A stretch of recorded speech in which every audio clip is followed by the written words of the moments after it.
नमाज पढ़ लेना, कुरान पढ़ लेना, यही काफ़ी है या कुछ और भी तकाज़े हैं तौहीद को समझने के लिए? तौहीद की डायमेंशन सोशल डायमेंशन, आपने कहा ला इलाहा इल्लल्लाह, सिर्फ आपने कहा ना, अब उससे फौरन नीचे क्या आता है कि जब रब एक है तो मखलूक भी एक है। वाह।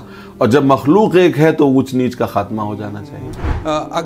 अगर हम मुसलमान हैं और हमारा ये फरीज़ा बनता है कि अल्लाह ने हम पर जो शरीयत, जो अहकाम लाजिम किए हैं, उनके तहत अगर हम अपनी ज़िंदगी गुजार रहे हैं, क्या हमारा इन सब बातों को करना ठीक है या गलत है? देखिए, मैं फिर से आपको कुरान मजीद की उसी आयत की तरफ ले जाऊंगा।